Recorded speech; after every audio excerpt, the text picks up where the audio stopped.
অনেক সময় ফজরের নামাজ আমরা ভয়ে ওয়াশরুমে গিয়ে পড়তাম। অনেক সময় গত 15-16 বছরে মুহাম্মদ সাল্লাল্লাহু আলাইহি সাল্লামকে নিয়ে কথা বলা একটা দুঃসাধ্য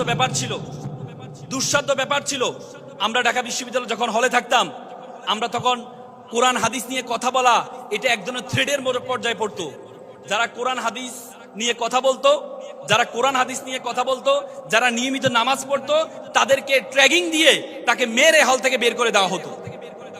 এজন্য আমরা ভয়ে অনেক সময় ফজরের নামাজ আমরা ভয়ে ওয়াশরুমে গিয়ে পড়তাম। অনেক সময় কারণ আমাকে বলা হতো, যারা এখন তোমরা বলতে পারো তারা কি নামাজ পড়তে দিত না, তাদেরকে নামাজ পড়তো। যারা টুপি পরবে, পাঞ্জাবি পরে তাবলীগ করবে, তাদেরকে নামাজ পড়তে দিবে।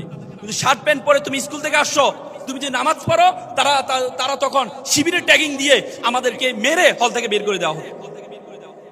পোশাক কোথা থেকে আসছে? আমি সম্মানিত অধ্যক্ষ স্যারের সাথে কথা বলছিলাম। স্যারে বললো যে পোশাকের বিষয়ে বললো, উনি বলে যে পোশাক তো আসলে এটা তো অ্যারাবিক একটা পোশাক। আমাদের রাসূল যে পোশাক পরতেন, এই পোশাকটা ওইটা ওই সময়কার সকলে এই পোশাক পরতেন। আমি ওই দিন একটা হাদিস বললাম, আমি অবাক হলাম। তোমরা জানো আবু জেহেলকে হত্যা করেছিল ছোট দুই ভাই, মাজ এবং মুয়াজ। নাম শুনেছো? মাজ এবং মুয়াজ। মাজ এবং মুয়াজ যখন বদরের ময়দানে যুদ্ধে অংশগ্রহণ করেছিল, তখন তারা আব্দুর রহমান বিন আউফকে বলল, চাচা, আল্লাহ রাসূলকে সবচেয়ে বেশি কষ্ট দিচ্ছে আবু জেহেল কোনটা?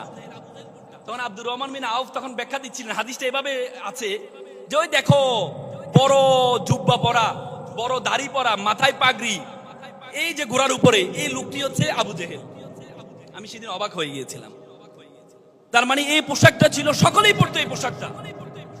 আমাকে একটু বলুন তো, একটা কলম দেখতে অনেক সুন্দর, কিন্তু তাকে দিয়ে লেখা যায় না, এটা গুরুত্বপূর্ণ নাকি কলমটা দেখতে সুন্দর না তাকে দিয়ে লেখা যায়, কোনটা গুরুত্বপূর্ণ বলুন তো? কোনটা গুরুত্বপূর্ণ? যে কলমে দেখতে সুন্দর না বা তাকে দিয়ে লেখা যায়, যদি সোনার সোহাগা হয়, দেখতেও সুন্দর, লেখাও যায়, তাহলে তো কোনো সমস্যাই নেই।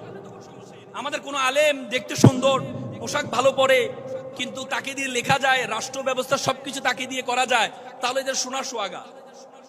কিন্তু আমরা সবকিছু পোশাকের মধ্যে সীমাবদ্ধ করলে হবে না। তখন এই পোশাক সকলেই পরতেন। আই ডিউ রেসপেক্ট, আমি পোশাককে সম্মান করি। আমি মনে করি এই পোশাকটা আমাদেরও পরা উচিত, যেহেতু রাসূল পরেছে।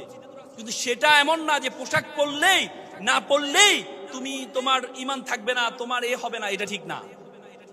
তো এই জন্য আজকে কোরআন হাদিস আজ গত 16-17 বছর আমাদের সেভাবে ইউনিভার্সিটি আফ্রিকা গেটে বড় করে লেখা আছে, তুমি যদি কোনো জাতিকে ধ্বংস করতে চাও, ওই জাতির শিক্ষা ব্যবস্থার মধ্যে তুমি দুর্নীতি প্রবেশ করাও।